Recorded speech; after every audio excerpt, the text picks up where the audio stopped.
پاک فوج کے ترجمان میجر جنرل آصف غفور نے کہا ہے کہ پاکستان اپنی سرزمین کسی کے خلاف استعمال کرنے کی اجازت نہیں دے گا۔ گزشتہ 4 دہائیوں سے خطہ مسائل کا سامنا کرتا رہا۔ پاکستان نے بڑی قربانیوں کے بعد امن حاصل کیا ہے۔ خطے میں امن خراب کرنے والے عمل کا حصہ نہیں بنیں گے۔ میری عوام سے اور میڈیا سے درخواست ہوگی کہ صرف آتھنٹک سورس کی بات چیت پر توجہ دیں۔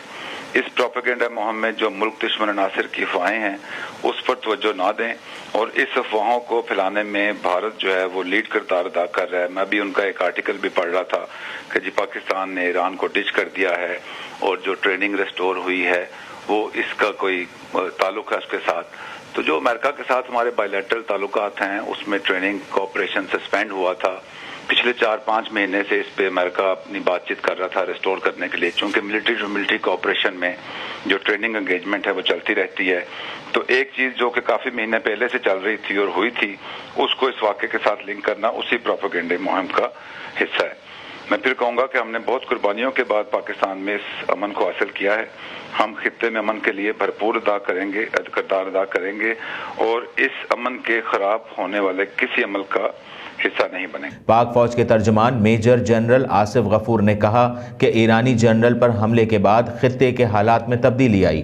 امریکی وزیر خارجہ مائک پومپیو نے army chief general Qamar Javed Bajwa سے ٹیلی فون پر بات کی۔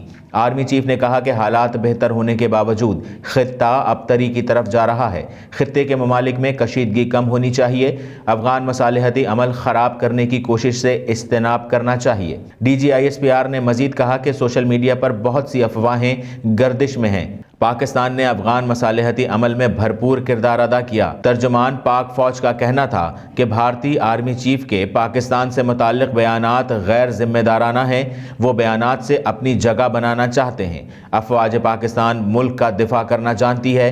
بھارت جارحیت پر اس کے 2 طیارے مار گرائے۔ بھارت کے خلاف پاک فوج نے قابل افواج ہونے کا ثبوت دیا۔